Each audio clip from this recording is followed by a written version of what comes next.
Welcome in, everybody, to another episode of 410 Sports Talk live, of course, here, getting you ready on a Friday night for the Baltimore Ravens, Indianapolis Colts matchup. I'm James Haskell, along with my co-host Glenn Martin, and, of course, DK in the background running the show.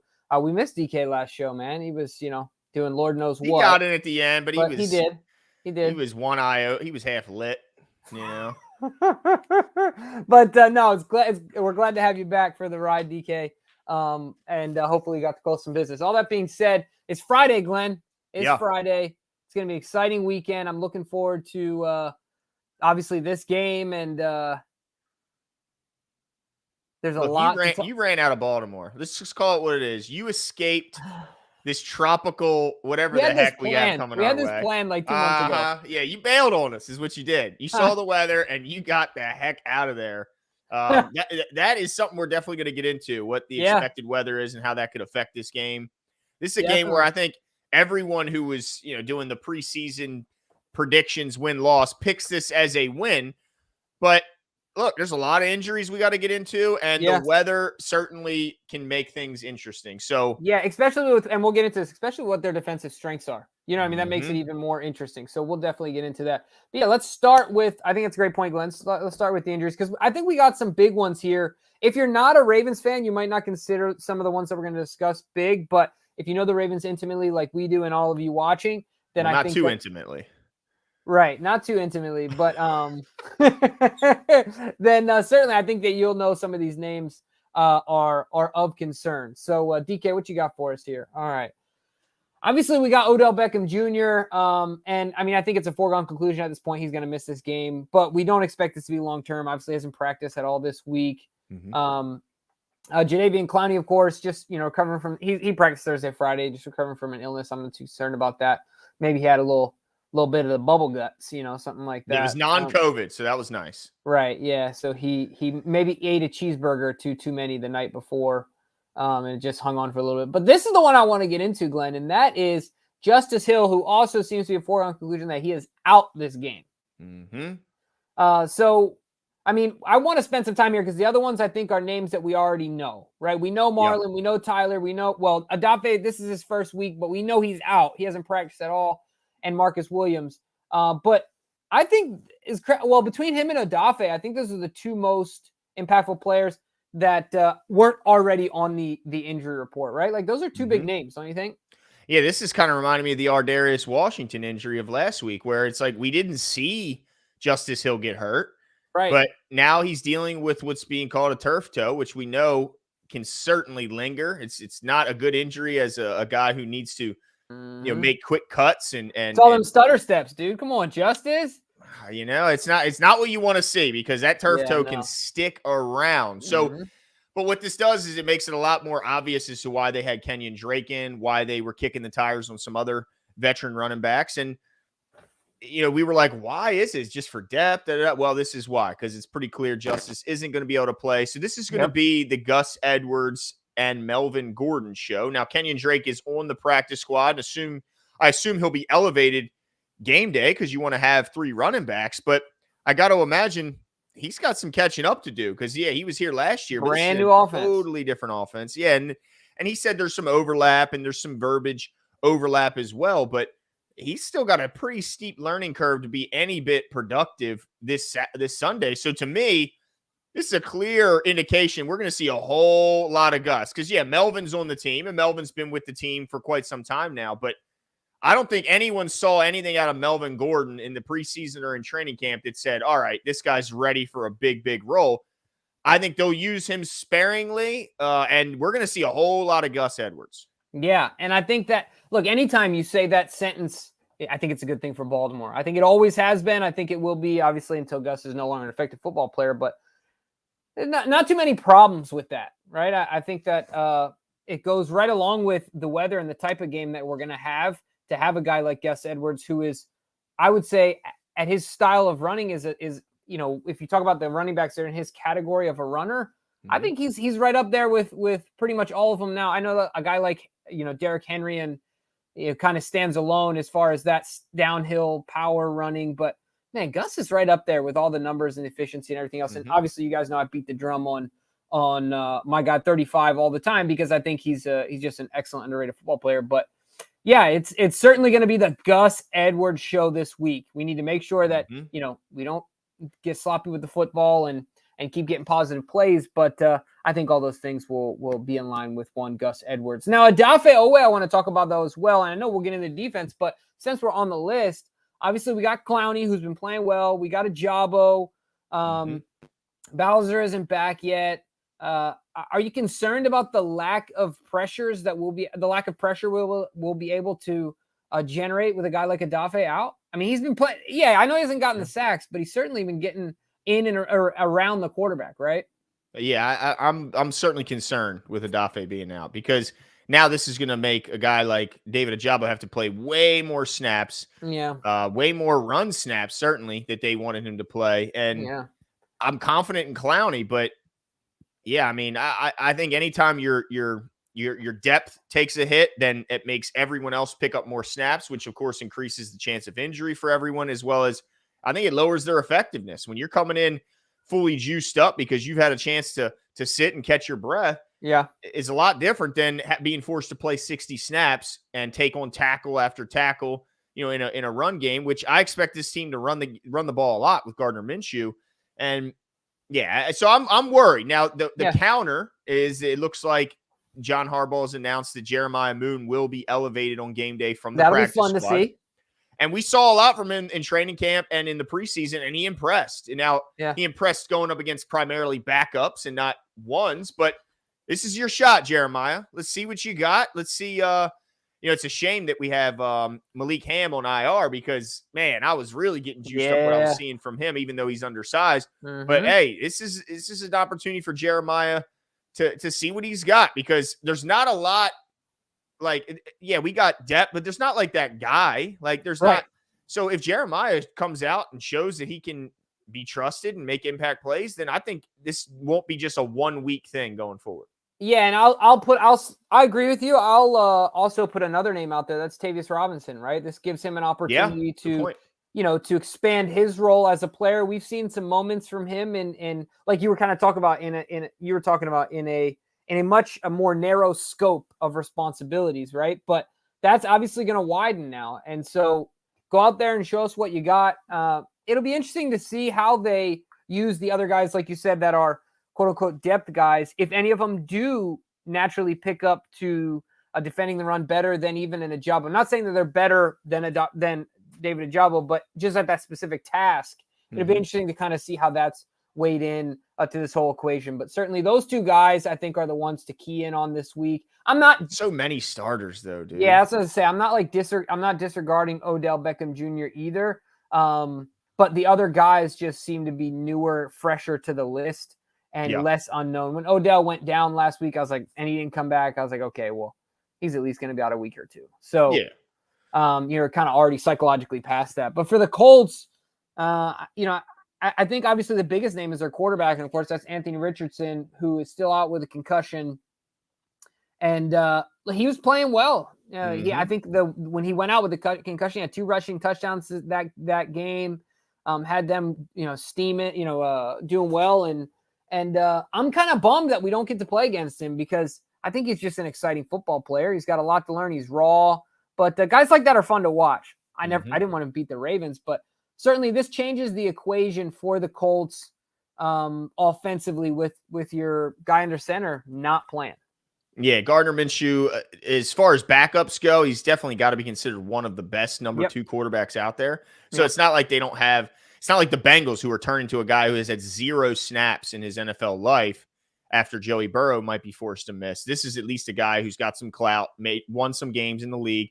And to some degree, he's certainly further along as far as like his ability to read defenses, his ability to, he's seen a lot more than Anthony Richardson, who's played 1 year in college and been knocked out of the only 2 starts he's had in the NFL. So while you're avoiding the athleticism, which I think is a big thing because I don't think Roquan and PQ, as much as they have been playing like absolute monsters, want to go chase Anthony Richardson around the field. So I think overall it's a benefit that Richardson is out, but I don't think Gardner Minshew is a guy who can't make plays. He's certainly a talented guy. I think the biggest names on this list or the 2 offensive linemen. Talking about Kelly and Nelson. Ryan Kelly's a big loss for them Yep, at yep, center. yeah. He's already been ruled out. I think Quentin Nelson's going to play, judging by the full participation in today's practice. But he's got a toe injury that could limit him as well. So those are their 2 best offensive linemen, and they're both banged up. One of them's not playing at all. So, yeah, we're banged up on the offensive line, sure, but we've seen those guys come in and play pretty well against a good Cincinnati Bengals front. The Colts don't know what to think about who's coming in at center. So yeah, and our boys on the inside aren't to be underrated.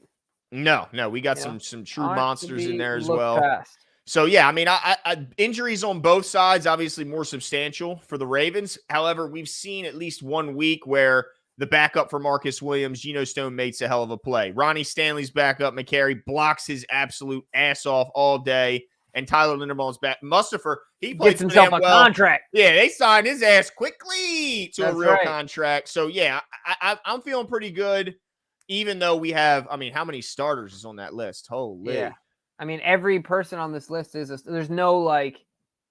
There's no slouches on that list. They're all impact players. It's crazy. Yeah. Man, it's a tough one. But like you said, we've seen it done. I think the Ravens still have the depth, the firepower, and the right pieces in place. 8 still under center. So, knocking on some wood here. That's right. But let's get into it. Let's see. Sean Pisker says, I feel this is a trap game. I still think we win, but this game will be closer than we think. Sean, I don't know if I would consider this a trap game. It's a little early. I mean, I see what he's saying. You come off an emotional high of the Bengals win, and you play a team, everyone and their brother is going to pick you to beat. Mm-hmm. I can see why you would call it. I will say this. I think he's right in that it'd be closer than we think, but I think the biggest impact of that would be the weather.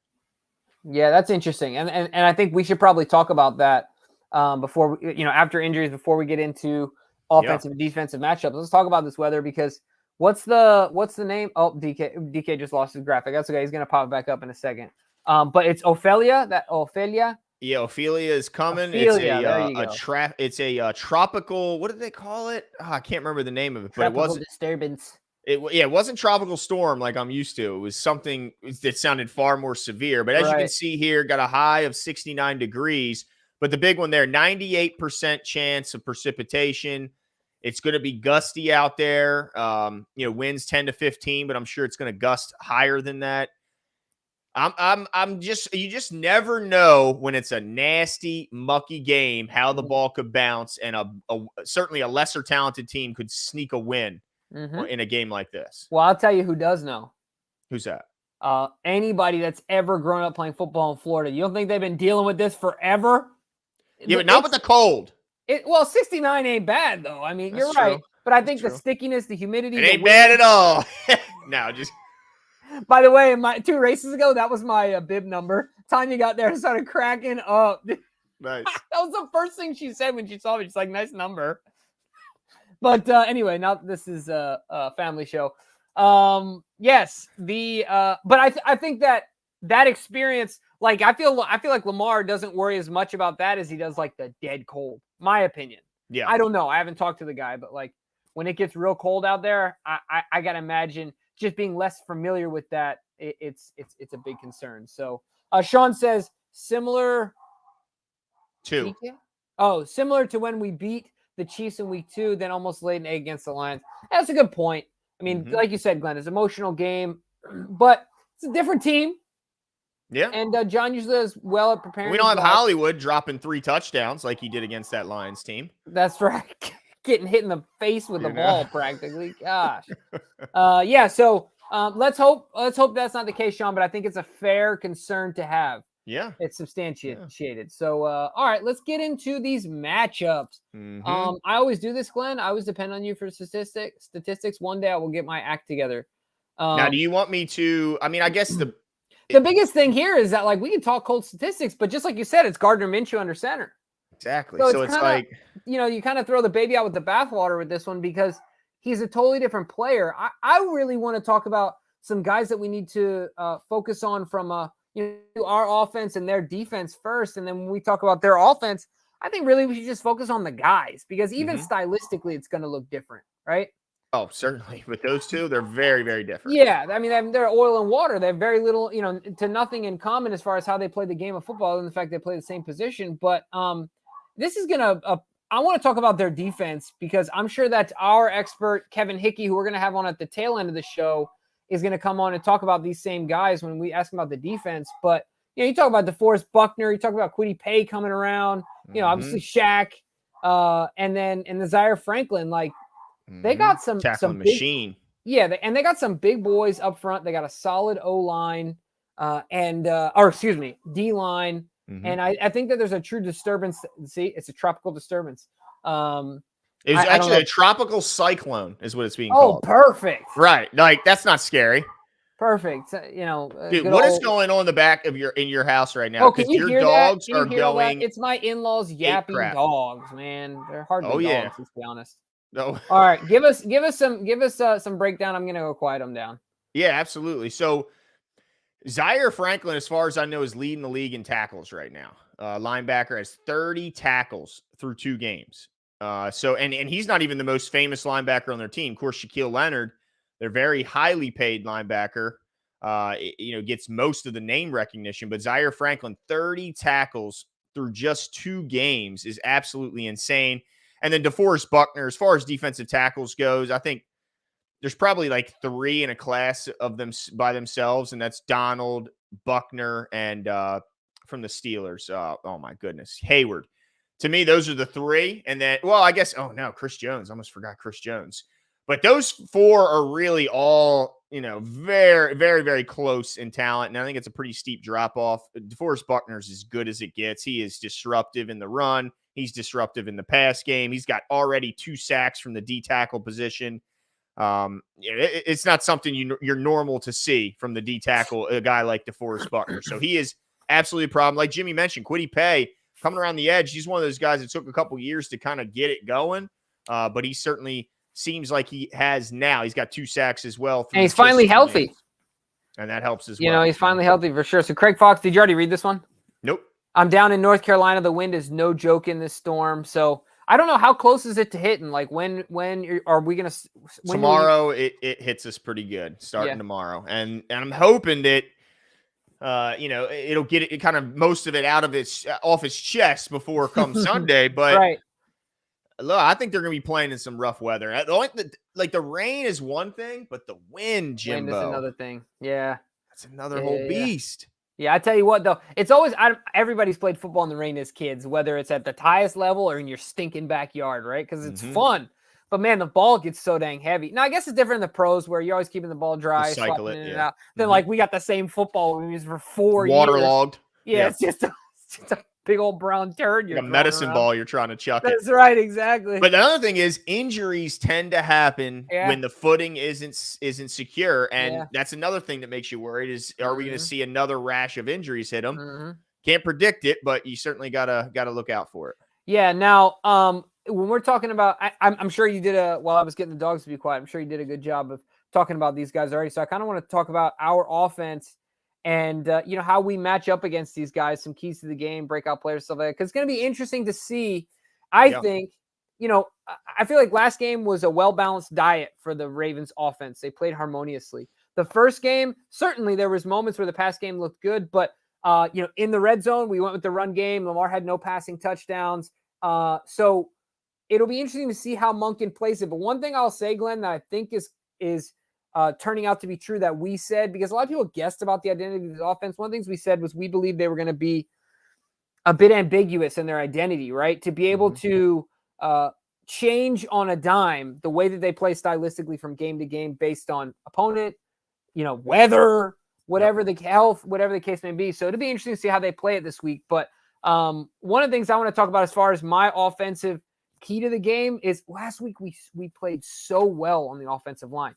I think that was the one biggest difference in the game was that Lamar was comfortable. He felt confident. You know what I mean? He just looked good back there, right? He looked calm and collected. And all of that facilitated everything else happening in that game. My opinion, right? I'm not saying that's the only thing that was great, but I think that, a lot of that credit goes to the O-line. So to me, you've got to neutralize some of their strengths. You talked about DeForest Buckner, Kwity Paye, amongst others. the guys in their front seven are the meat of their defense. Mm-hmm. So we've got to neutralize that. Our offensive line has got to build on the last game they had. And DK put it up run game time. I think the way that you do that in the rain is you've got to go forward. You got to go forward. It's got to be hard as heck to pass protect in the rain, man. It's got to be difficult. Mm-hmm. So I say neutralize their strength and keep it going. You got to win up front in this game for sure. This makes me think of, you remember the Niners-Ravens game? It was rainy. That whole we had like 8 or 9 sacks or something. Yeah, it was just something crazy, right? So it could end up being something like that. Anyway, that's my key to the game offensively. Yeah, I think that's a good point. They're definitely strongest in the front seven. That's the part that has you worried if you're playing the Colts. Their secondary is their weak point. But, a lot of people say, well, it's rain. To me, if the wind isn't crazy, the rain doesn't scare me as much, obviously, as the wind. Because when it's raining out, I think the receivers have a big advantage because they know where they're going. The corner doesn't know where the receiver's going. So if you're trying to check a guy and he makes an unexpected cut and you try and match the quickness of that cut, it's a good chance that you're going to lose your footing on a super rainy, yucked up day. Now, if the wind is so strong that Lamar can't deliver the ball in a proper spot, then it's going to be tough to take advantage of it. But I do think even though it's raining, you still have an advantage wide receiver versus their secondary. So I don't want to see them go away from it completely, even though, obviously the ground game is going to be important in this weather. But to me, it's all about no self-inflicted wounds. We saw the Ravens bounce back in a big way from a penalty standpoint. They didn't have near the penalties or the yardage that they had in week 1. But also, we didn't see a ton of negative plays, period. Like, no sacks against Lamar. We didn't see hardly any tackles for loss that I can remember. And we don't expect that to be the case this week either with big old Gus running. So my big thing is just no self-inflicted wounds. Keep the penalties down. Obviously, turnovers are a huge factor in a game where weather is being this big of a factor in the game. So no self-inflicted wounds. If you you punt, that's okay. Punting is perfectly fine on a day like tomorrow or Sunday when you're playing an offense that doesn't have a ton of firepower. Because look, their offense is we're going to get into it. It's not, it doesn't scare you. I'll put it to you like that, especially not with Jonathan Taylor. But yeah, I think that's a good point, Jimbo. Their strength is up front. If you can somehow neutralize that and don't hurt yourself, then I think you're in good shape. For sure. Absolutely. I agree with you. Number says, what's up? Love tuning into the Glenn with one N gets roasted show. Nah, psych. No roast today for me. Love you, boys. Let's get this dub Sunday and go 3-0 for the first time since the Lord and Savior Jesus Christ himself. Go Ravens. Have we not been 3-0 in history? Is that what he's saying? I think so. I mean, obviously 14-2 we didn't. We started 0-2, right? Yeah, 1-2 maybe. Yeah, we had 2 losses early though. I think it might have been 1-2. But either way. Oh, right, because we won we beat Miami, then we got blasted by the Browns, but then we lost another one, didn't we? Yeah. I think we lost 2 in a row. 1-2, and then we went on to win 12, right? Or is my 12 math straight. Yeah. Yep. But this is appreciate it, Newmer. Yeah, I mean, you're a legend. But yeah, I hope they definitely, if they go 3-0, I think the rest of the division is in for a tough weekend this weekend. And it could already start to see some separation in the standings, Jimbo. Yeah, and I'm not mad at it by any stretch of the imagination. I'm looking forward to it. All right, so let's talk about our breakout players. I think it's interesting, little foreshadowing here, who we have considering the weather. We happen to both have wide receivers. I'll let you go first on this one. I think you got a good one based on what's going on, but talk to me about him. Yeah, with OBJ out, I've liked what I've seen from Rashad Bateman. I mean, yeah, he's been overshadowed by Zay Flowers and others, but to me, I've seen the old Rashad Bateman back, and improved, right? Don't you think he looks so smooth? He looks good, and I think he's going to have a much bigger role this week. So the reason I picked Rashad is because I remember, he's the kind of guy you can get him the ball, and so is to your, I don't want to spoil it, but you got a guy who's pretty darn good at this too. But what I like about Bateman is I think he's right now flying a bit under the radar when it comes to other DCs, whereas I think Zay is certainly not under anybody's radar at this point, and Mark Andrews is, the staple. So I think Bateman is going to receive the least amount of attention of the primary 3 targets. And I could have put Nelson in here as well. I think Nelson could have a big game as well. But I put Bateman in there because I love his yak. And I think if it's a game where you can't let the ball travel too many air yards, you're going to want to get the ball out of your hands quick. And I like Zay's too, but I think Bateman's shown the ability to take a short pass and turn it into a big, big gain. And so that's what I'm predicting. I'm predicting that they'll get him the ball, some sort of a short pass, whether it's a bubble screen or a short slant or some sort of crossing route, drag route. They get him the ball. He makes somebody miss, and he takes it a long, long way, Jimbo. Yeah, I'm okay with that. I mean, I think just like you said, he's got the ability to hit a lane, and he has that top end straight speed. And Lamar said he looks faster than he used to, so that's exciting to hear. My guy, of course, no surprise, but I'm not going with a dark horse this week. I didn't go to dark horse last week on Mark Andrews, but Zay Flowers, so I'm going with. I just want to add a bit to my description here. I think he's going to get his he doesn't have a tutty, right? Who's that? Yeah, no. Yeah, I think he gets his first touchdown. I think he gets 100+ yards. You talked about it, Glenn. I think that the way that they get Zay the ball in short yardage situations and having to defend him in a one-on-one scenario where it's rainy and wet, I think is really to the disadvantage of the guy that's trying to tackle him. I think it's going to be a problem. The dude gets separation in perfect conditions. I think this is really going to be a problem for a defender that has a guy like Zay Flowers coming out with a full head of steam, and you gotta try and stop him. So I think he ends up with a lot of yak in this game, 100+ yards and a touchdown. I almost said 2 touchdowns, but I figured I'd just stick with one. Let's not get crazy here, Jimbo. We got to leave enough for Gus. Yeah, no, absolutely, because there's going to be a big dose of Gus, right? That's right. That's your guy. Yeah, absolutely. So, all right. But I think both of them could show out. I think this is a game where I hope that what I hope for is that I just don't want to see any sloppiness. I don't want to see any balls on the ground from Lamar, all that, because the rain is going to cause some challenges. And another thing they got to do is get their footwear right, Jimbo, because what I don't want to see is Zay catch the ball and try and put a move on someone and he does an inadvertent split in the middle of the field. So got to get the cleats right for this weekend, but I'd hope we'd have the advantage in that regard, being as a home game. Yeah, I agree. I that's definitely a concern. I agree with that as well. But ultimately, I think that our offense matches up favorably against this defense. Yeah. And so I'm looking forward to what we can do in that matchup. Now let's kind of flip the coin to the other side here. Talk about the Colts offense and the Ravens defense. Now, as far we kind of talked about this, let's just really focus on players to watch, right? Because Glenn, you said it. Gardner Minshew is probably a top 3-5. I mean, clearly top 5, like backup quarterback, probably a top 3 backup quarterback in the NFL. A proven guy, smart guy, calculated. Certainly a game. I mean, I call guys like Gardner Minshew a game manager plus because he can be a game manager, but he also has the ability to be a bit more than just a game manager. Like Tyler Huntley's a game manager to me. Gardner Minshew is a step better than that. And I like Tyler, obviously, but I think that Gardner Minshew is just a little bit above that where he can make the big player too to win the game. But with that being said, I mean, I think as far as his help around him, Michael Pittman is the guy. He's a big, rangy receiver.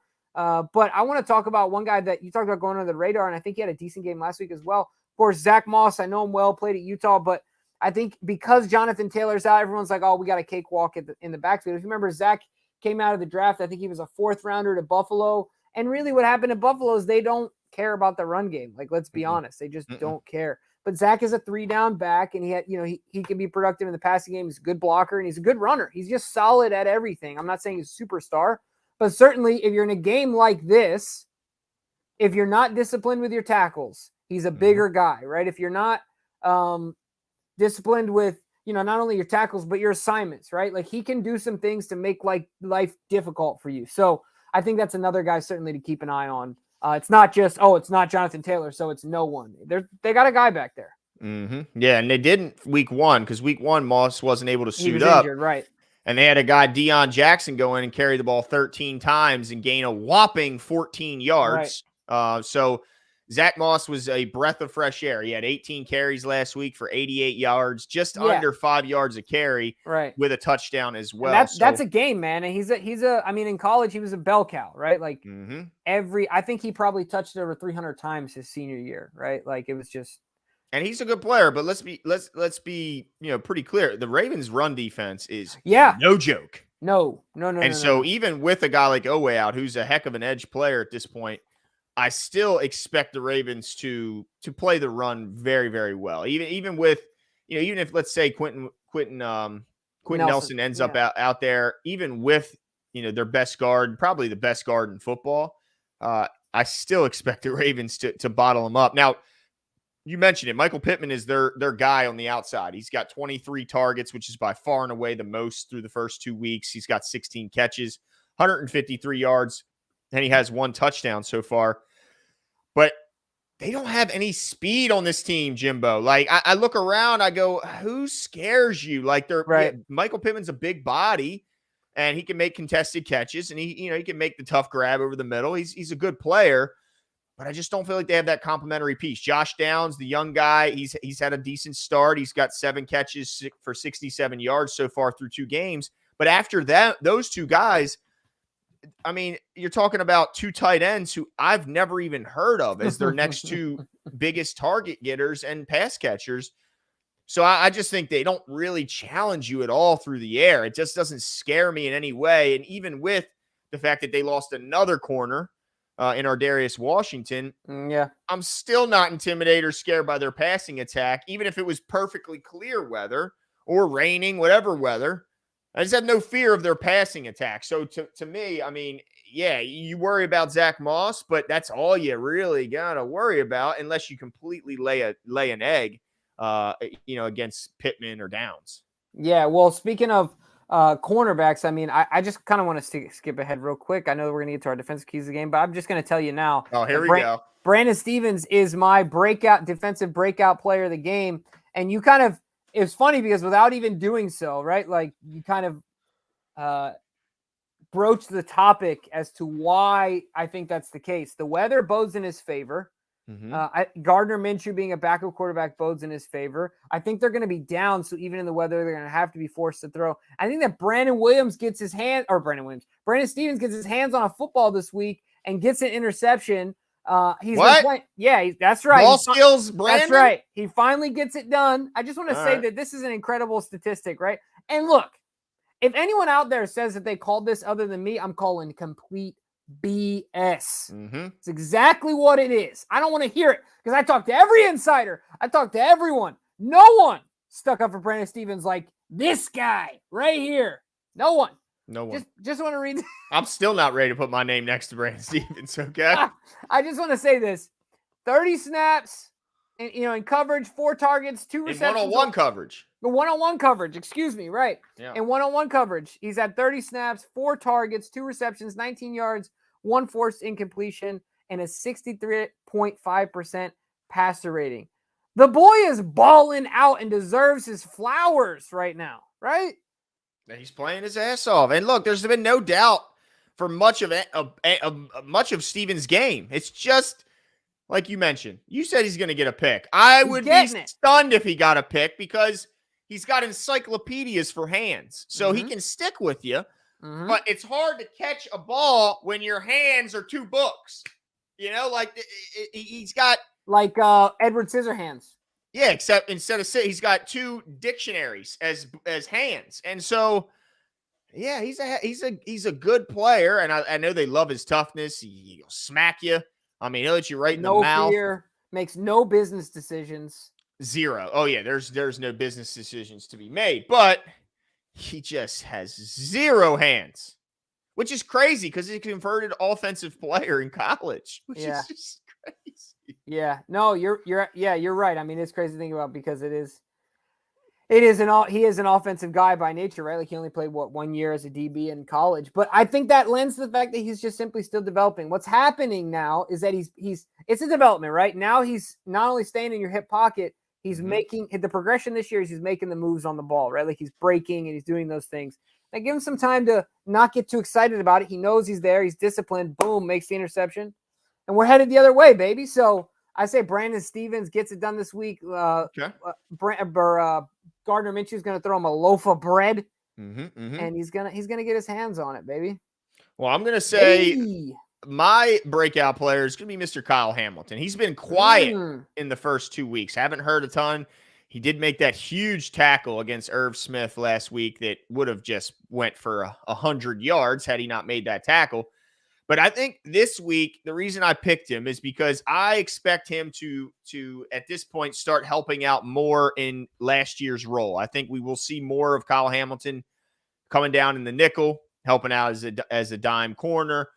I think we'll see him deployed in some similar fashions as we saw last year, not just because of the necessity, because of injury, but also the weather, I think, is going to, I just can't imagine Gardner airing many balls out very deep. So I think the primarily the attack will be short and maybe intermediate. So let's get our best players into that short and intermediate area. Let's get Kyle Hamilton down there and let's see some of what he showed us last year. Like it. And I think he'll get his hands on like a tip ball or force a fumble like he did last year. It was a big fumble he forced, I think, against the Bengals, if I remember correctly. But some player or another, Kyle Hamilton's going to make a big one. And then to me, the key to the game is tackling in space. We saw the Ravens do a masterful job last week, led by Geno Stone and Patrick Queen, and of course Roquan. But I think this is going to be really important in this game because the ball's, again, I think if they're going to throw it, it's going to come out quick, and they're going to look to get guys in space and hope to make some guys slip and fall and turn something short into something longer. So tackling in space is absolutely vital in a game where the footing is going to be uncertain.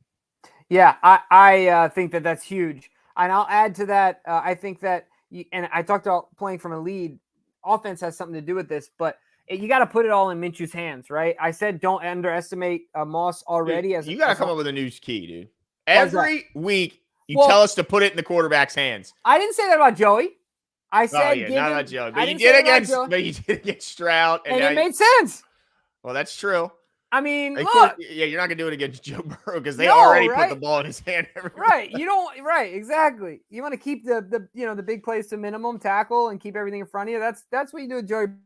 Look, I wouldn't have said that if it were Richardson, because Richardson. Hold on. You wouldn't have told them the letter rookie beat us? I would have said it differently. No, I would have said it differently.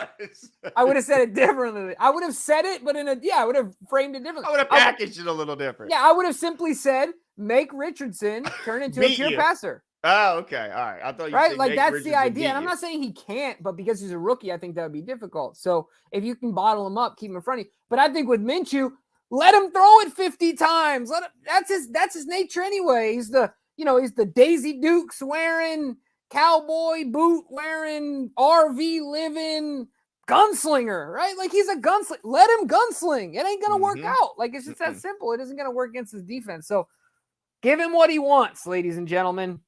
That's all I gotta say. Yeah, let him feel nice and confident throwing the ball around, and then he's gonna start throwing to the wrong team. Right. Just don't let Moss do 88 or 18 for 88 in the tutty. We got to keep that under control because the guy is capable. I'm not saying Jonathan Taylor, but he's not a slouch, is my point. So, he can do his thing. So my key to the game is stop the run. How about that? I like it. Is that better? Yeah, all those other things will happen if you stop the run. Fair point. Absolutely. Yeah. So, and look, I feel for all. You can't say I didn't make that the same one this week. Now it's officially stopped the run. All I know is next week I'm gonna be watching your keys to the game. Oh, and it's Deshaun Watson, so you know. I know what you're gonna do. You're gonna say make Deshaun beat you. I know it. No. Well, look, Deshaun, he's gonna have to beat everyone because Nick Chubb is out. So yeah, their best offensive player is kaput. Now Kareem Hunt has looked good in practice, is what I'm hearing, but. Yeah, and he's no Nick Chubb. No. But he's not bad. He's not a bad. It's kind of odd that he was still sitting out. I guess probably some of the off the field stuff is the reason. And I think he was waiting for the right opportunity too. Gotcha. I bet you he got calls. I think he was waiting for the right opportunity. And this is the perfect opportunity. Well, they were desperate, so he probably had him by the gazungas. Exactly, and he can get paid up to $4 million. Oh yeah, I'm sure he had a little negotiating power when he was in there. That's right. But. Jimbo, without further ado, it's time for our favorite part of the show, and it's time for our weekly competition. And, of course, this segment is brought to you guys by BetUS, where the BetUS is the OG in sports betting. They are – not only are they the OG, but I think they're the most generous in that not only will they match your initial deposit up to $2,500, but they'll give you a little extra on top of it. They'll match 125% of your initial deposit up to $2,500. It is free money. I think the line right now is 8.5. I think it could be a long, long weekend for the Indianapolis Colts. I just don't see how they put enough points on the board to hang with what the Ravens are going to be putting up this Sunday. So I would say go with what you know. Of course, gamble responsibly. Yep. Only gamble with what you can afford to lose. But check out BetUS. They have everything from in-game bets, player props, season-long bets. I mean, you can bet on the coin toss and the length of the damn national anthem. You can bet on anything at BetUS.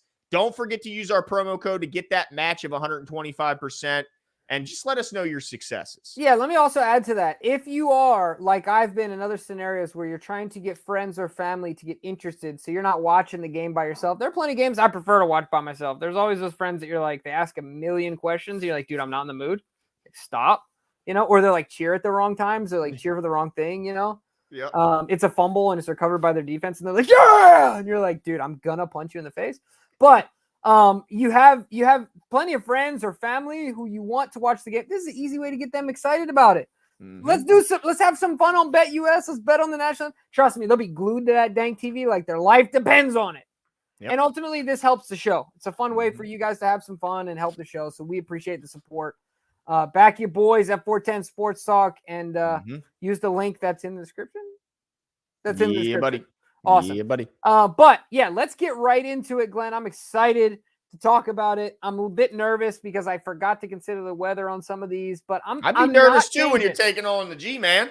I am 2-0, so not too much to be nervous about, but Did you change anything? Nothing. I'm sticking with my conviction because 2-0 and I shoot from the hip, baby. You do shoot from the hip. I'm not changing it. Yeah. Just quick answers. I saw you filling it in. I think we were filling our answers at the same time. I saw you go right after me. Yep. Bing, yep. bing. Yeah. Yeah. A little gamesmanship. I like it. Nothing wrong with it. All right, DK, what's the first one we got? All right, over under number 1, Gus Edwards. Oh, and let me actually back up. All you guys can, of course, participate in our competition if you're new to the show.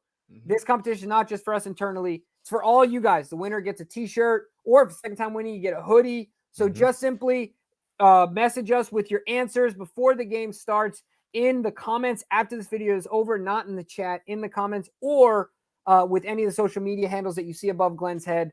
And DK will identify the winner and we'll let you know who it is. And some swag will show up in the mail. But number 1, Gus Edwards rushing over under 69.5 yards. The last game he ran for 62. Glenn, what say you, my friend? This is an easy one for me with the absence of Justice Hill, J.K. Dobbins, and really the ineffectiveness of Melvin Gordon. I got to say this is a slam dunk over. I think he goes over 100. Wow, over 100 for Gus Edwards. I like it. He's going to be slippery. He's already hard to tackle. Imagine a slippery Gus Edwards. His long's going to be like 11 and a half. Hey, it'll be a bruising 11 and a half. That's right, dude. But it won't, because other guys you'd be like, oh, he'll break off for a 40. That's just not Gus's style, Not saying he can't do it, but that's just not how he makes the donuts. So, I went over as well. I went over before I considered the weather. That's how much faith I got in this guy. So, just saying. DK, you went over? DK went over as well. So we got clean sweep here. All right, let's go to number 2. Over under Lamar Jackson completions 26.5. Last week he had 24. I'm a bit concerned about this one. This is the one you're referring to where you didn't check the weather. Didn't consider the weather. So he's sitting in California going, isn't this how it is everywhere? No, that's right. No, not in Baltimore. I say under because of the weather. I think he'll be somewhere around 22 completions is where I'm figuring. But this is obviously a game for the ground attack. It's gonna be interesting. And Glenn, I was on the keyboard ready to change it, and I said, nope. Don't do it, dude. Don't do it. I see you talking me into it because it's a bad answer. But I'm gonna stick with it. You gotta let one of us. I'm gonna ride because I'm saying Lamar's gonna rip it, dude. I'm not saying they're gonna be long passes. Yeah, you don't have to short stuff. That's it. Short stuff. That was also Jimmy's nickname back in high school. potentially. But look, 26 and a half, they'll get 28. Dang, that's a lot of completions in the rain. But okay, yeah, all right. 20 to 10 to Zay. Some short ones. 10 to Zay. Yeah, that's your guy, right? That's right. Just some short. Just give him some dunks. Just dink and dunk it over there. Oh, and that's the other reason. I'm glad that Bailey got beats brought this up, because the reason that I went with over, because I didn't consider the weather. The big thing was I thought, okay, we talked about it. The meat of their defense is up front. Well, let's go after that secondary that's doo-doo anyway. Now, like you said, weather is going to change this equation, but I don't think they're backing down. No, I agree. Oh, by the way, did you see Rashad Bateman was fined $16,000 for that crackback block? So dumb. Dude, they are quick to take thousands and thousands of dollars. Can we free football? Like, can we free the game of football, please? Like, can we stop over legislating football?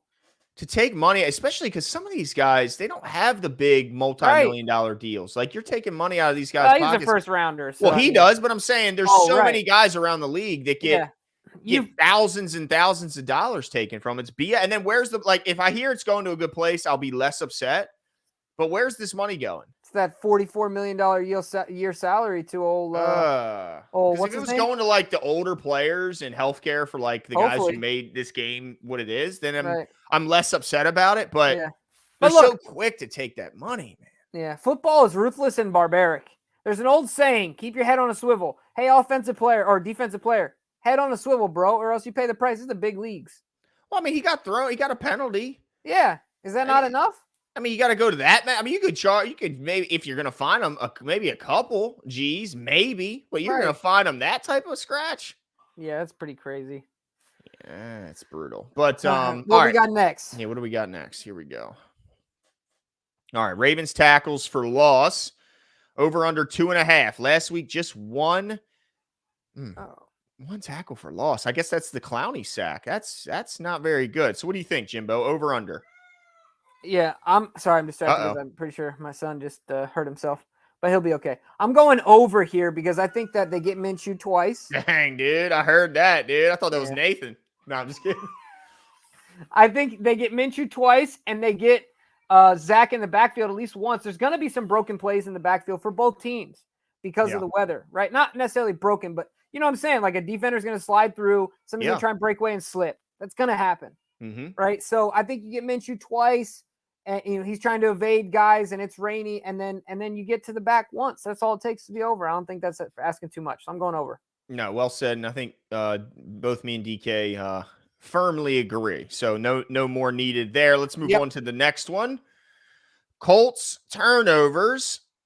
1.5 is where DK said it. Last week, the Colts had 0. The Ravens had 1 takeaway from the Bungles last week. So what do you think, Jimbo? Over or under 1.5 takeaways from the Colts? Yeah, I'm sticking with under. I think the lone takeaway is my boy Brandon Stevens get his hands on the football.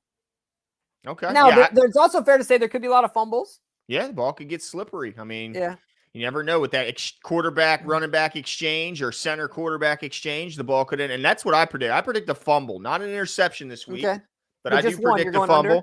I'm going to go under. I think Kyle Hamilton's going to be involved again. Like I mentioned, I think he's going to pop one out with maybe an aggressive tackle in the flat, which could be a game-changing play. But, yeah, I'm going to say under. DK says over. He thinks it's going to get a little sloppy out there for the Colts. And, honestly, I'm hoping DK's right about that one because I think if we win the turnover battle in a weather-impacted game, that's a huge indicator.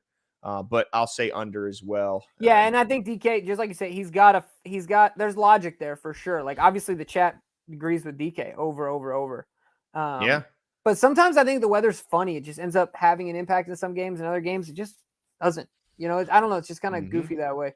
All right, let's see. That was the last of the over unders. Well, the original 4. Now we'll go to the tiebreakers. Yep. Right? Yep. You got it. Okay. So the first tiebreaker here is, of course, the total score over under 44 points. I put mine in. I didn't see what you guys have, of course. I'm the only one that went over. Well, speaking of course. And because I'm the only one that picks the Ravens to score points here, apparently. What? So I'm going over the Ravens. Dude, I got us winning 32-0, bro. What do you mean? Shut up. No, you do not. I got them scoring more than you, bro, and giving up way less. I'm saying 30-16. The Ravens win this one decisively over my total being 46. Look, we don't. The score prediction doesn't matter as long as we get the over/under right? Yeah. All right, sure. good. So I'm going to say under, and I'm going to say the Ravens win 40-0 because I believe in our team. Unlike you, my gosh. You think they'll give up 16 points to these nasty Colts? How many did they give up to the Texans? Texans offense is way worse. Man, dude. So yeah, I got us winning 40-0, folks. So you know who likes their team and who doesn't. We'll see who's right. See how I flipped the whole script on you, Jim? Yeah, only because you know the actual score doesn't matter. That's why. That's the only reason. Right. That's exactly right. I know. DK agrees with me, however. He says under, and he also says 40-0. So no, DK put down 400-0 because DK would. He also predicted us to run for 6,000 yards this game. All right, and then the last tiebreaker is the closest to the pin for the Ravens' total yards for the game. Let me see. Do I have the most as well? Of course I do. Actually, DK usually gets this one. Yeah, but I kind of did DK a little dirty on this one. You did, Glenn. You know what? I wanted the low number because of the weather, and DK picked 325. Jimmy says we're going to go for 375. So I said 320. So anything less than really 323, I'm winning. Okay? And look, I need a win, Jimbo. You do. Because I should be at the top of the standings. I should be. Why is that? No. That's just how I feel. That's just how I feel. But it's objective. I mean, it's objective. Yeah, but I feel like I should be at the top. And so I need to get there. Okay? You know? Good luck to you, my friend. I need to be at the top of that podium. Right now, I'm standing in the bronze section, dude. I don't want to be bronze. I want to be gold. Like me on fantasy, dude. Exactly, dude. I want to be platinum, baby. I want to be at the top. So, but yeah, again, guys, if you want to participate, yes, you can please do. Message all your over/under answers and your tiebreakers to us on one of the social media handles above, or you can wait for the live to be over and put it in the comments below. If you have to edit your comment, don't edit it. Just delete it and start a new one, because if you edit it, it doesn't tell us when that comment came in, and we can't verify that it was entered before the game kicked off. So it's a big weekend in a sense that the Ravens, I think, could start to separate themselves a bit. There's only 2 undefeated teams left in the AFC. It's us and the Dolphins. So we're already seeing how tough this AFC is and how even the best of the best are already taking L's. So if the Ravens can somehow start 3-0 in this tough AFC, that's a heck of a way to start this season. So I'll be rooting for them like absolutely crazy. But without further ado, we do have our guest, our special expert. But go ahead, Jimbo. I just want to say I want to intro him because I'm on my way out the door. That's my wife has prepared has reserved a birthday dinner for me and my family. My birthday is coming up, which I'm excited about. But the one, the only, the friend of the show, Kevin Hickey with the fresh haircut, the best baseball player we have on this show. That's right. Welcome, of course, one of the editors at Colts Wire, Mr. Kevin Hickey himself. How are you doing, my man? I'm doing great, man. Thank you so much. Happy birthday, by the way. I didn't know that. That's awesome. Big 33, baby. Hey, congratulations. That's awesome. Thank you. Yeah, washed up baseball player. So let's get that clear. I always forgot, I forgot about the pipes you got, Kevin. I mean, you come in here sultry, dude. It's the mic. It's the mic. The mic makes me sound like that. He's got the chain on. He's ready. Hey, we're feeling good. We're feeling good. We got the little fresh cut. That's right, man. Yeah. I appreciate it, guys. You boys have a great time. Kevin, thank you so much for coming on. Absolutely. Glenn, I'll talk to you soon. DK, I'll talk to you soon. I'm gonna win. I just want to say this. No, it's Hispanic Heritage Week, of course. Okay. So, Vamos Ravens, let's go, baby. That's the catchphrase this week. Vamos Ravens, vamos a ganar. Love that. I'm out of here. See. All right, man. My man. All right. Well, appreciate you again jumping in with us here, Kevin, and giving us a Indianapolis perspective. Before we get into this game, we know that Anthony Richardson's not going to be able to suit up. But I still want to get your take on the young rookie because to me, he's been impressive. I mean, yeah, he's been knocked out of the games, which you don't like to see. You want to see him finish the games and gain some more experience. But I mean, it to me, if you look at like what he's doing in Indy and compare like Justin Fields and what's going on in Chicago, like he seems way further ahead than a lot of people were expecting. Yeah, absolutely. I mean, even the Colts were pretty high on him, and a lot of the analysts around the Colts were pretty high on him, at least, compared to other draft analysts. But I think he is, way more ahead of what they thought he was going to be in terms of his developmental plan. I mean, really the big thing for him obviously is just the experience, right? 13 starts in college. You're It's almost an entirely different sport going from that to the NFL. And just being a starter, and you got to be the guy in the huddle. So I think the biggest thing for him that's been so impressive is his ability to get the play calls out, spit the play calls, make sure everybody's doing everything right, make sure all the protections are correct, make sure everybody's in their right spot, make sure he knows what he's doing. And then on top of that, he's still able to make some changes at the line. He's not doing anything crazy, but I think he's been very impressive in that regard. And then the physical game for him is just, he's got to let that take over, and he will, and he has. And I think that's why a lot of people have been, even I've been a little more impressed with the stuff, especially the intermediate throws, because that's where he really struggled in college. But he looks like he's got a lot better timing, at least even compared to the preseason. A lot better timing, a lot better rhythm. He'll have misses. That's pretty evident, and that's going to happen just because he's so young, so inexperienced. But yeah, I mean, we've been pretty impressed, and it is a bummer that he can't play this week because I was really looking forward to that matchup. I was really excited to see how him and Lamar were going to trade blows. But yeah, I mean, all things considered, it's been a pretty optimistic start in Indy.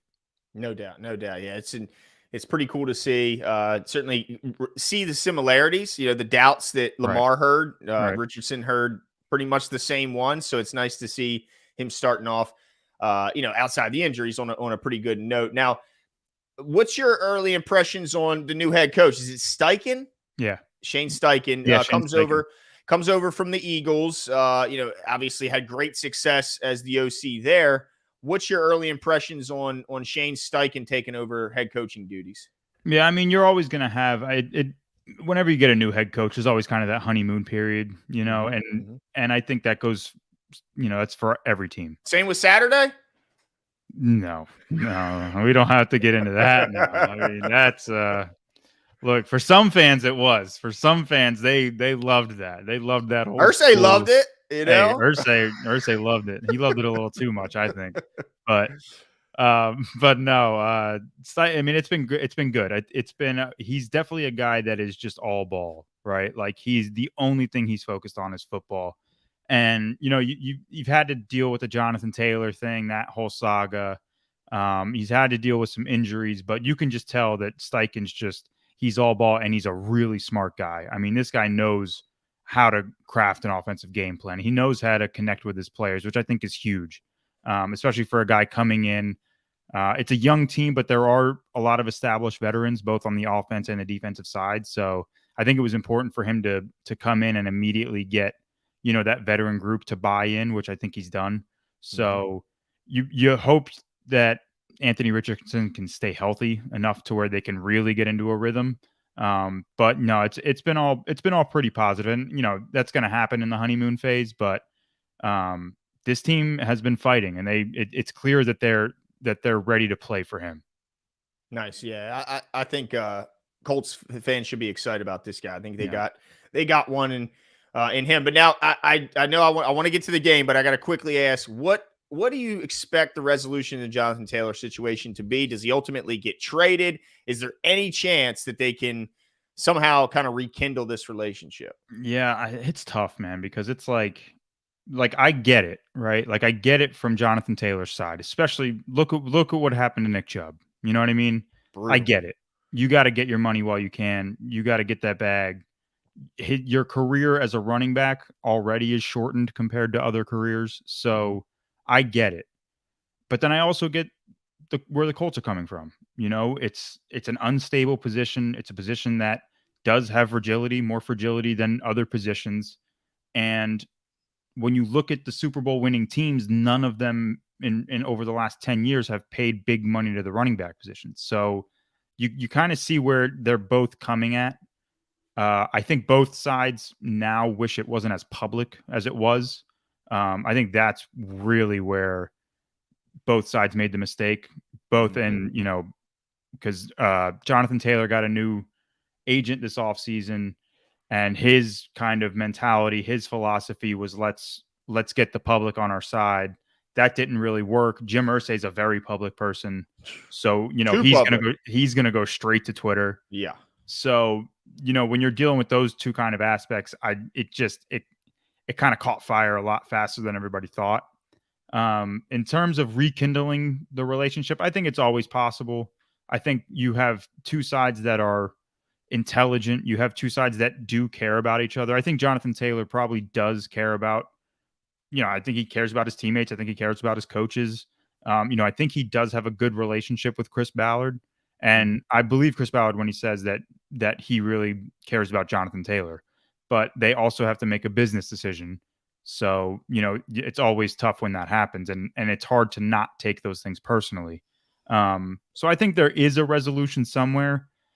I don't know if it happens. The Colts have the leverage contractually. So, you know, he has to be physically ready to play before week 6. He's eligible to come off after week 4, but he has to be active, I think, for 6 games. If he's not, then his contract tolls. And basically we're right where we were next year. And there's no way he can let that happen. And yeah, you're not going to let that happen, because then what are we talking about? You know what I mean? Because you want to be a free agent. Like if you're really going to, you know, nail your feet into the ground, you're really going to stand your ground.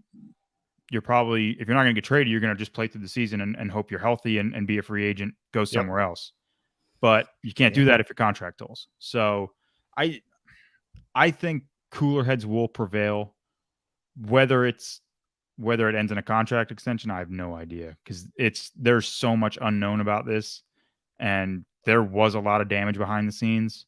So it's a tough situation to gauge. We'll probably know more, I'd say, probably around next week, probably around week 4. We'll probably start hearing some reports coming out. But I better not see the damn Chiefs trade for him or something. So I'm going to be furious.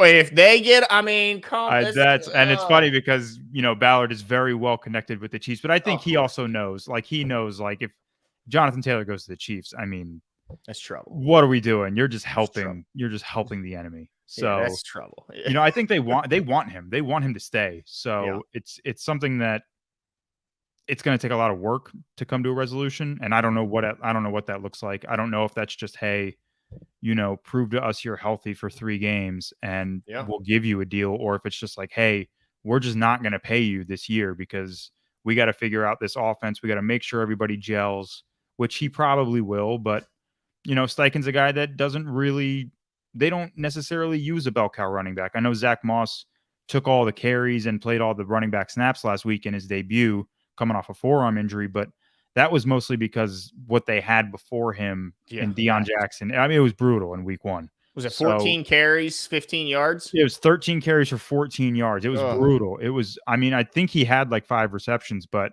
it was just bad. It was just really bad. And then Evan Hull gets hurt, their 5th round pick. So I think you guys need to turn to Jake Funk, the old Turk. He got some run. He got some run a little bit.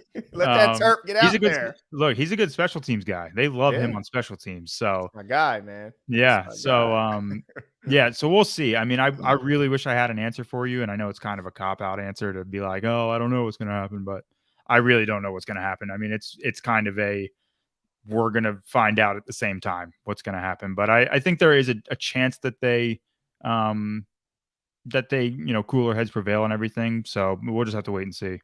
Yeah, absolutely. Now, offensively, both teams are dealing with some injuries up front. The offensive line, both teams are going to be playing this Sunday without their starting center.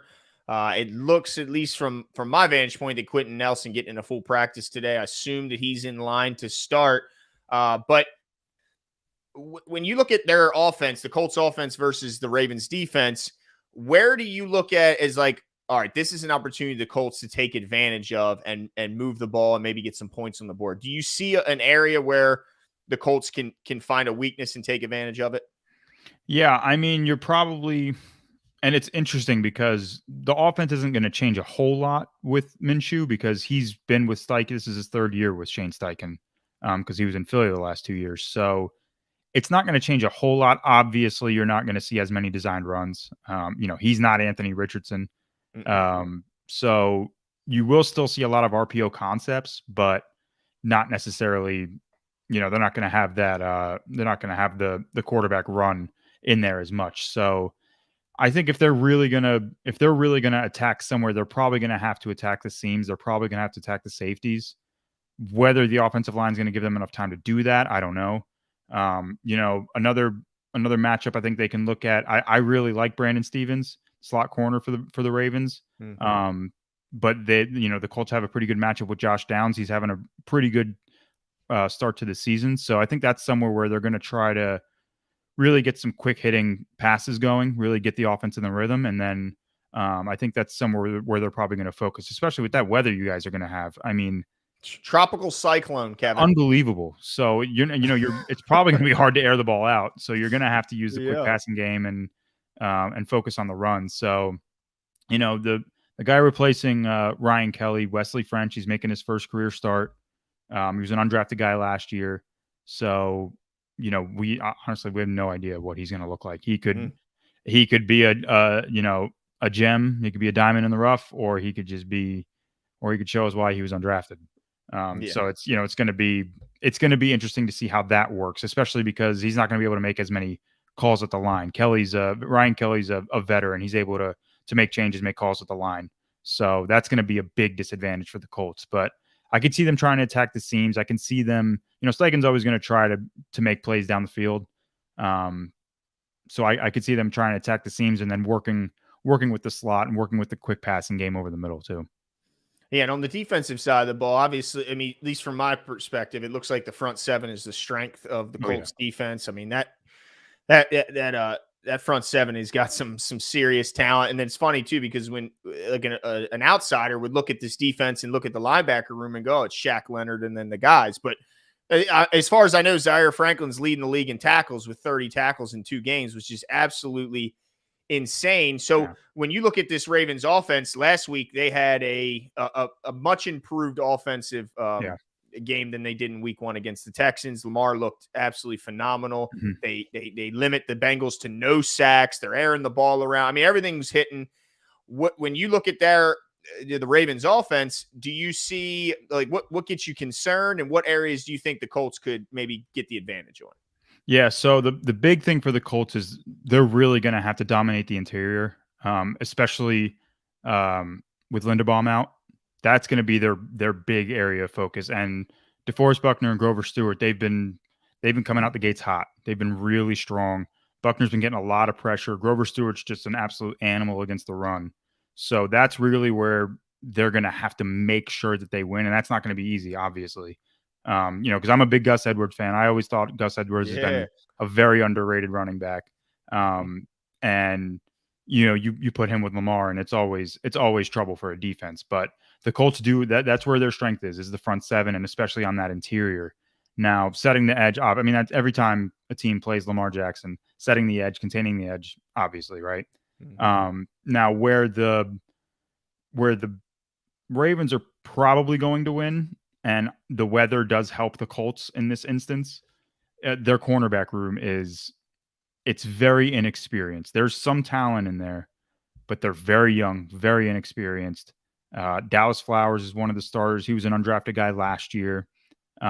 Really fast, really, lengthy, and works well, in phase, and he can make some plays on the ball, but he hurt his ankle today. Is he going to play? Yeah, on Friday. So he's questionable. So we have no idea if he's going to play. If he doesn't play, the guy replacing him, Darrell Baker, another undrafted guy last year.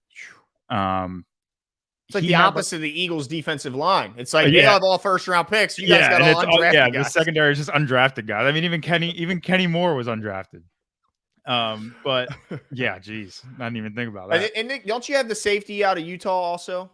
Yeah, Julian Blackman. Yeah, Blackman. he's having a good year. Yeah, Yeah, he's a good player. he's playing the strong safety, so he'll play some split zone safety. He'll play some in the box. They'll kind of use him all over, and then but so if Darrell Baker's the one starting for Dallas Flowers, that's gonna be an issue. He had a good preseason. He looked pretty good, but I mean, the passer rating he's given up over these last 2 games is like in the 120s. I mean, the Ravens are gonna target him and they're gonna win because he's just struggling. He's struggling to stay in phase. He's struggling to make plays on the ball, and then after that, he's struggling to tackle. He's struggling to make sure that the play stops dead, even if he gives up a reception. So, that's an area that they're definitely going to attack. Their second round pick, Julius Brents, has been a healthy scratch the first 2 games. They've kind of been like, he needs more reps. He needs, he's not ready yet. But if Dallas Flowers is out, probably going to have to lean on the rookie a little bit. So that's definitely an area that the Ravens are going to, I think it's where they're going to win the game there, is because they're going to run the ball. It's going to happen. Colts have a good front. They'll be able to limit them, but those explosive plays it's going to happen. Right. And then I think Zay Flowers against that secondary is going to be kind of a nightmare if he's going up against Darrell Baker and Dallas Flowers, because that dude is unbelievable. He's so twitchy. It's crazy. It's crazy. His ability to stop on a dime. Is full speed, and then can stop every corner. When he stops, the corners go 4 steps by him. I mean, it's unbelievable. He's incredible. Crazy. I love watching him play. He's so much fun. And the smile, the fun. I mean, you talk about a guy who loves football. This guy, he's playing football when he's sleeping. He's just dreaming about football. I mean, he's fun to watch. To me, tackling is the big thing in this one, Kevin. How are they been tackling? Because the Ravens had a fantastic game of open field tackling against a Bengals team that wanted to get the ball out of Joey Burrow's hands quickly and give those guys an opportunity to pick up yak yards. It just they weren't there to be found because the Ravens tackling was just that special. How good is the defense been tackling in space? They've been pretty good. They'll have their mishaps here and there. Kenny Moore's a guy that really, he's questionable too, but I think he's planning on playing. He's a guy that he had a really down year last year, but he's turned it on. He's been great. And he, in the open field, there's pound for pound, there aren't a lot of defenders better than Kenny Moore in the open field. You got him. And then you talk about, like I said, Grover Stewart. He's just a menace. This dude just blows up backfields, blows up run plays. And even if he's not directly making the tackle, he's redirecting the runner to the guy setting the edge, or to DeForest Buckner. And then the 2 guys on the edge, Kwity Paye, he's just naturally a really good run defender because he's so athletic and he's so strong. And he's starting to come into his own as a pass rusher. But then on the other side, you got Samson Ebukam, is how you say it. Simon free agency. You've been practicing that in the mirror, dude, Kevin. So much. They have so many names. You're like, that's how it's said. They have so many names with like the African, not dialect, but like origin. Yeah. And you got to study it, man, because if you're going to be talking about him, you got to get it right. And I want to get it right. You know what I mean? So, dude, when they signed him, I looked at their little write-up on him, and I was like, all right, I got to get this right. I got to make sure I say this right. Because I was saying Dio Dangbo's name wrong for like the whole year, his whole rookie year. I was saying Odeyingbo, and it's Odangbo. And I was like, oh, man, I cannot keep going on shows and saying this dude's name wrong. Samson Ebukam, he replaces Yannick Ngakoue. And the thing with Ngakoue, you guys know, with the Ravens, you know that he was a pretty good pass rusher, but offered absolutely nothing against the run. Mm-hmm. Ebukam's probably not as polished as a pass rusher. He's pretty good. He's still pretty good, very athletic. But he's a really good run defender. And I think that's kind of where the Colts have been able to find their identity defensively, because now they have 2 really good edge guys, 2 really good interior guys. And then you mentioned Zaire Franklin. Mm-hmm. Dude has been he's been a dog the last, whatever it is, 20 games since the start of last year. He's been on fire, and he's really coming into his own as the Mike. So, he's going to be out there 100% of the time. Leonard is starting to get his way back. He's starting to feel it. And then he'll split some time with EJ Speed, who they re-signed this offseason. So that front seven is really, if the Colts are going to stay competitive in this game, it'll be because of the front seven. Yeah, they're certainly a talented group. Now, what is your prediction? You know that the tropical cyclone will be in town. It's a tough ask to come to Baltimore anyway, no matter the situation, but certainly looks like the Ravens are figuring some things out, even with the injuries. What's your prediction on what happens on Sunday? Yeah, it'll be really interesting because both teams are dealing with injuries. The weather's definitely going to play a factor, and I haven't looked in the last couple hours. Last time I saw the spread was like 7.5 or 8.5. I think 8.5. I saw 8.5. I think the Colts cover. I think the weather's going to help them, and I think the fact that Minshew has so much experience with Steichen that they'll be able to stay competitive, and I think the front seven is going to allow them to stay in the game. But it's hard to see them come with a win. I mean, I think what we saw last week with the Ravens offense was them really starting to find their identity and really starting to find a groove. And I think they're going to be able to stay ahead enough.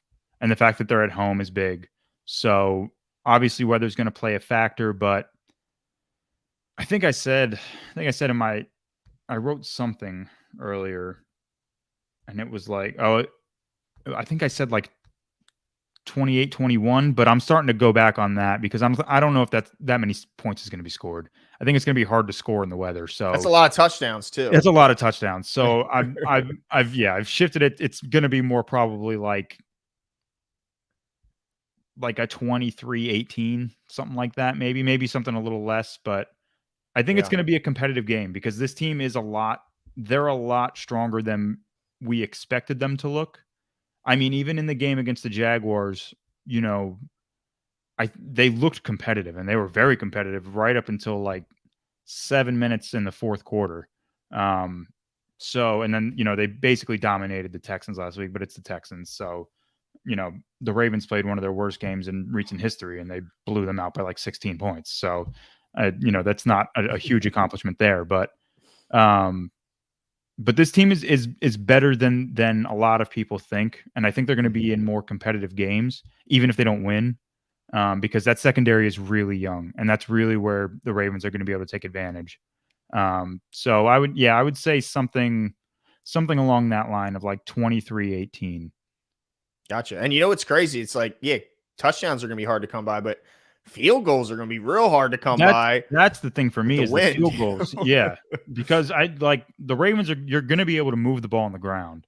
And I think the Colts offensive line has been playing really, really well. And, obviously we'll see what happens without Ryan Kelly. That's going to be big, but they've been playing really well. Well, at least last week they did. They ran the ball really well. And again, against the Texans. So it's kind of a caveat, but I think both teams are going to be able to run the ball. It's just a matter of one, who turns the ball over. Obviously, that's a key every week. But like you said, the field goals are going to be that's going to be interesting because there's going to be a lot of point swings with that. So I don't know what's going to happen. I don't know if you've checked recently. I tried to look on that Windy app or whatever, and it said it was like it only told me like 18-mile-an-hour winds, but I don't know how accurate that thing is. Well, I think that's like the consistent wind. So I don't know what the gusts are going to be. The gusts are probably going to be like 30 or 40. Yeah, that's what kind of has me worried. We had the DK put up the weather graphic when we first started. I think it's 69 degrees is the high, but it's 98% chance of precipitation. So it's going to be raining. It's going to be raining and windy. Jesus. And it's going to be windy. It's going to be like 10-7. Yeah. It's going to be something stupid like that. Like everybody's going to be all muddy and dirty. Yeah, it's gonna be interesting to see if Tucker, the GOAT, can even kick in those type of conditions. Hey, it's gonna be if anybody can, he can. Yeah, exactly. Don't sleep on Matt Gay though. Matt Gay's pretty good now. Yeah, he's good. He's better than Rodrigo Blankenship, that's for sure. We don't have to get into that. And last question, and you can only give me just the team name since you cover both the Colts and the Giants. They're both in an interesting stage. Who wins if they play each other tomorrow? Oh, dude. Is Anthony Richardson healthy? Oh, man. I think I'm going to say no because if I say yes, you'll pick the Colts. My heart really wants to go with the Giants. They're a mess. They're so bad right now. They're so bad. And I love Wink, but what the? Stop blitzing. Dude. And that offensive line is so bad. I mean, so bad. Look, I know Nick Bosa is a dog. I know he's elite. That Evan Neal is struggling, man. That looks bad. Hargrave took that right guard and just removed him from the situation. Like, I was so excited coming into the season to watch the Giants, and it's so quickly I'm just back to like my 2017 to 2021 mindset where it's like this team's just gonna get dog walked every single week. It's a tough one. Thursday night was tough. I was kind of expected though, because the 49ers are really good this year, but starting off 40-0 against Dallas. 60-0 to start the year. Let me tell you what, we were stressing. We were stressing against the Cardinals. Orders down 60-0. We were watching because I watched the game with my brothers. They live about 20 minutes away, so they always come over for all the games on Sunday. And it was 20-0 at halftime. We were like, all right, well, we're getting Marvin Harrison Jr. Cool. That's all right. We're fine with that. I think the Cardinals owner came down and kicked the door. Yeah. He's like, hey, you guys are supposed to lose. Yeah, you got to relax a little bit. What the hell? Too much fire in their gut, man. Exactly. But Kevin, thanks so much for joining us. Why don't you let everybody know where they can find all your work? Yeah, you can find me on Twitter or X, whatever it's called, at Kevin Hickey 11, at Coltswire, coltswire.usatoday.com. And yeah, that's about it. Cool. Well, thanks for joining us so much. Appreciate it as always. Enjoy the game, and hopefully the weather wherever you're at is better than it will be here. Make sure y'all stay safe, man. I appreciate you guys having me on. It's always a blast, and I'm always very appreciative of the time you give me. Oh, absolutely. Thanks so much. Talk to you later. All right. Yeah, I mean, I think this is going to be a game where the weather could play an absolute big part. But look, if all things go, I think the Ravens are the more talented team. I think they're the team that's ready to compete for the biggest on the biggest stage. They're going to be ready to compete for championships. I don't think the Colts are quite there yet, but I do think that this is a team that still has talent and could still scare you if the ball bounces their way, if the weather plays a role that benefits them for whatever reason. If the ball slips out of a hand, you just never know what can happen in these rainy games. So I wouldn't say go into this game thinking it's a slam dunk. I would say the Ravens are certainly the team that should win, but this is in no way a guarantee. But obviously an AFC game is important, whether it's in the North or outside of it. So we're going to be hoping and rooting for the Ravens like crazy. But that's it for us tonight. I hope you guys enjoyed it. We went a little bit longer than we typically would going an hour and 20. But, there's a lot to talk about. Thanks so much for joining us. We will be back right after the game. So as soon as the game is over, come back right here. You will see us live again to break down all the good, the bad, the ugly. Hopefully, I guess I should say, as long as the power is still on, because what they're saying is it could get a little bit shaky here. But that's it for me tonight. Guys, have a good night. Enjoy the game, and we'll talk to you after.